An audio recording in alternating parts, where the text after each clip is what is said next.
Sanders here as they run out of the gun. And he's got this down almost to the 20 before he's dropped.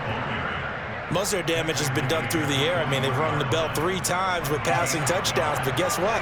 Ground game has now been neglected. Nice little burst right there.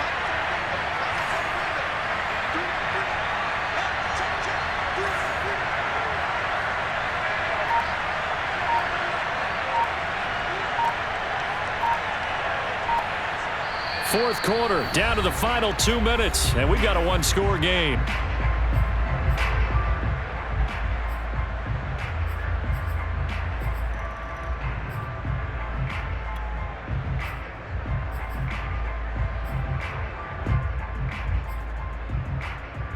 So it's Eagle football here as we get you reset. They come up on a 1st and 10, desperately needing a score here on what could be their final drive. Here's a quick throw caught by Smith. And that's good for a pickup of 10 yards. And that'll make it 2nd and a foot or so.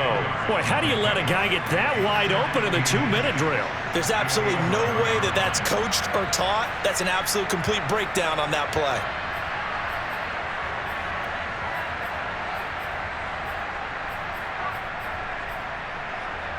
A good position to be in here, 2nd and inches.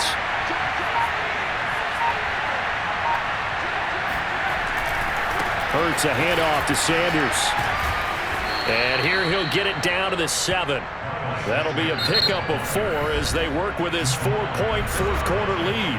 Now the Seahawks going to use the first of their timeouts as they'll head to the sideline and talk over what to do next. Only way to get the lead here, of course, with a touchdown, and that's what they're gunning for on 1st and goal. They'll run with Sanders. A good pickup there, 7 yards, and it's going to be 2nd and goal now. Now a timeout called for by the defense. That'll leave them with just 1 remaining in this 4th quarter of play. Good yardage on 1st down. Now can they punch it in on 2nd and goal?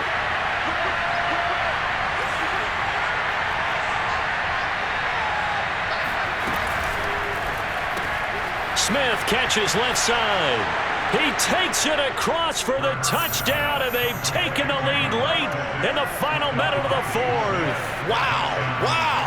Now an important extra point here to stretch this lead to a field goal. He's got it, and this is indeed up to a 3-point lead. Next to score, Eagles 31, Seahawks 28.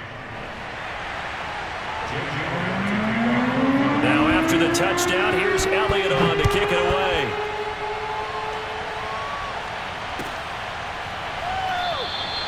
And it'll be a touchback as Tyler Lockett says, I'm not going to return this one.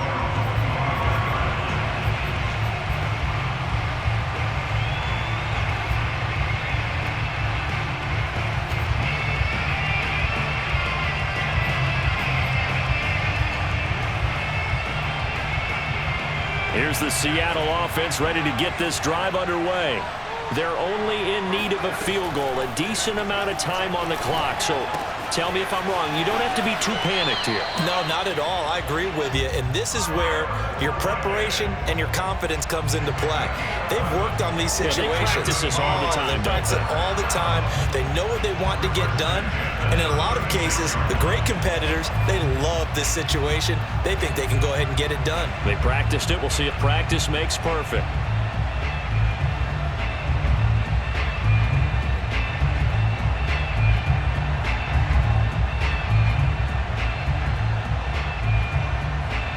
So from the 36 now, 1st and 10.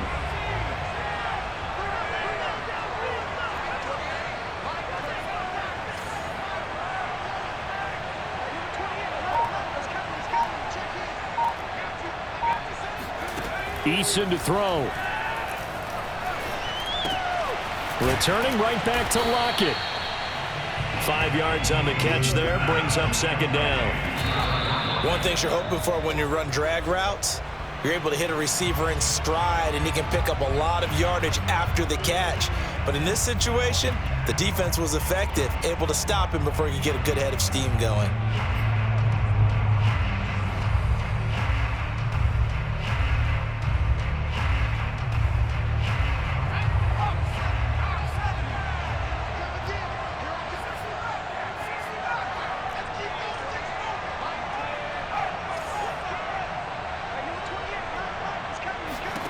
Now Eason. This one into the hands of Metcalf.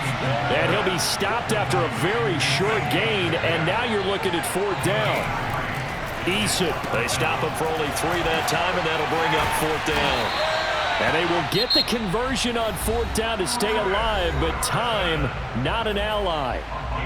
Felt compelled to go for it there on 4th down, trailing in the 4th quarter. They got it done. And there's always a lot of pressure on a 4th down call. Doesn't matter the distance. You still have to get it done, as you noted, and they did.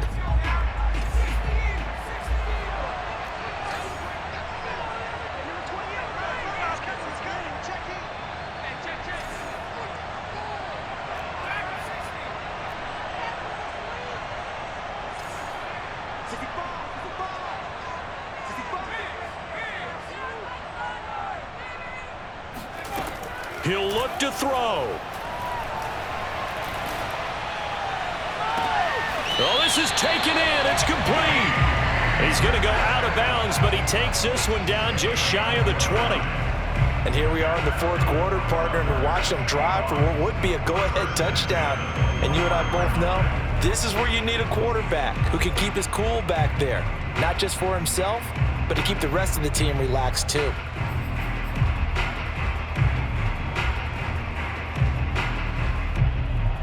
So here we go. Maybe the biggest kick of the game forthcoming. This to potentially send us to overtime. And his kick is good. And they will tie this game here in the final seconds. Well, he was a spectator for much of this game. This is his first field goal opportunity of the entire contest, but he's able to connect. Yeah, he had a pretty good seat to this one, didn't he? But let's face it, all kickers that you and I know, they want to contribute. They want their opportunity, and he seized his. Yeah, that'll be a little too hot to handle as it will skip through the end zone for a touchback here.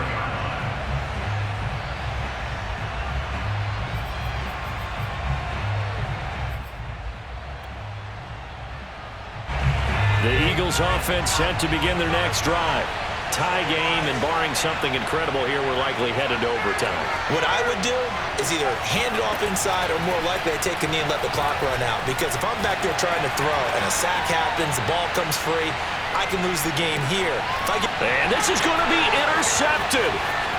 Picked off at the 16. And he will be taken down, and that means we are headed to overtime. So they elect to decline it.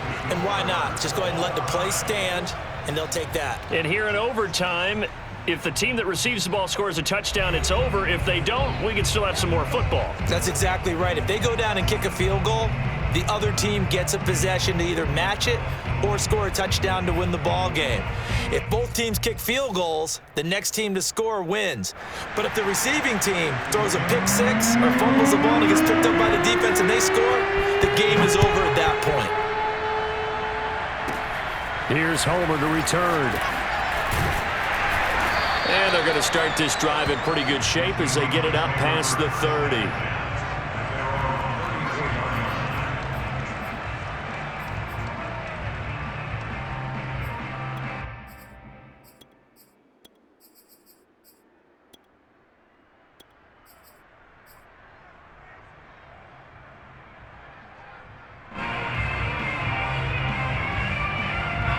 Coming to the line here to begin their next drive, the Seahawks offense.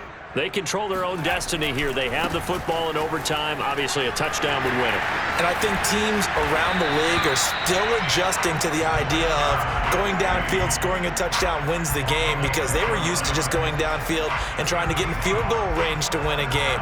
Still having to make that transition.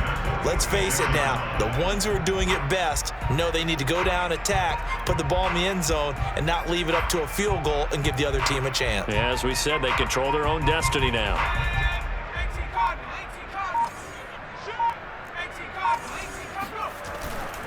They keep it with Penny on first down, and he can only manage to get a couple. 2nd and 8 coming up. Well, any lane that might have been open there was closed pretty quickly, and that was because the defensive front, they won that battle at the point of attack at the line of scrimmage. They used great leverage, held their spot, and stacked him up.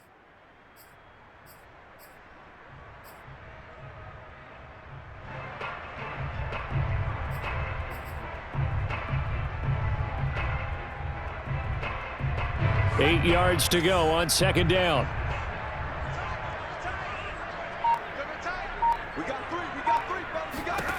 Now a first throw here in overtime. Looking middle, and it's incomplete. So third down coming up. And Charles, I guess the question for me, where does 4-down territory begin possibly? I guess for me it begins if you have 4th and 5 or less, because you've got to understand your team and know what your play calls are.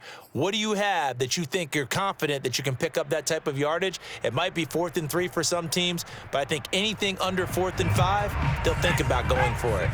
3rd and 8 situation, a tough spot here in overtime on the opening drive. It's complete to Lockett. And he is tackled inside the 40, not quite to the 35. Charles, you get into these overtime situations, that's not a bad guy to dial into. Well, when you have to have plays, especially in a spot as you just described, we're in OT, you've got to go to the guys you can trust and you know are going to make the plays. Well, they say it's not the X's and the O's, it's the Jimmies and the Joes. On the run, it's Penny. And he'll have a gain of 3 to the 33. Give credit to the defense for stringing that play out, and they gave up no cutback angle. You know he was trying to dart through. No place for him to go. A nice job there, only giving up a 3-yard gain.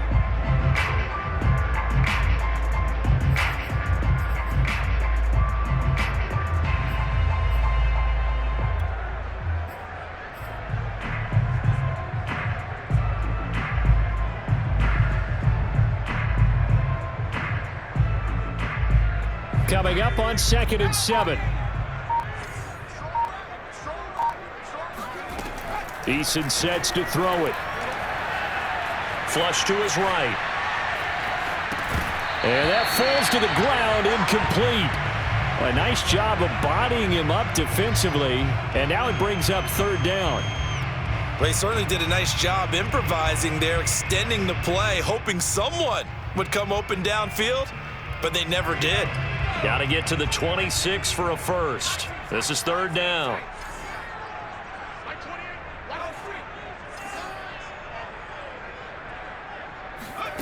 Here's Eason to throw. And this a quick slant to Lockett.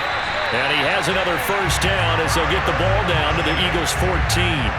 You can see the time and effort and thought that they put into their passing game because it was evident right there.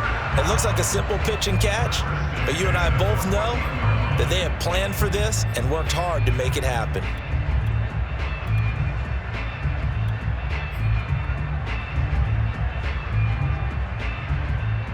Here's a 1st and 10 at the 14-yard line.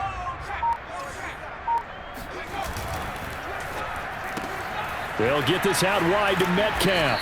And the result here, a pickup of 8. Leaves him with 2 to go on 2nd down.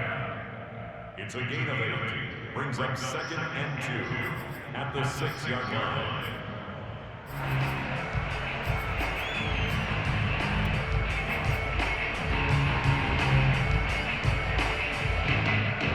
Ball at the 6 here as they work with a 2nd and 2.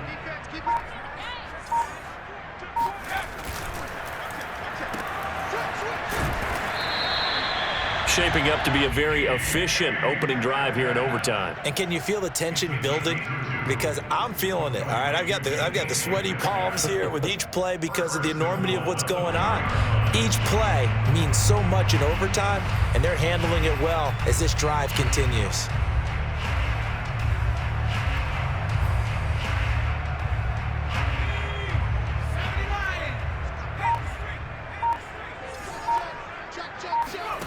Eason. They'll get this out wide to Penny. And he's into the end zone for the touchdown and the game winner in OT. Well, I know at points in this when you wanted to close your eyes because of all the points that were being put on the scoreboard. You're a defensive guy, but it was a fun little track meet, wasn't it? It was, and you know the people really enjoyed this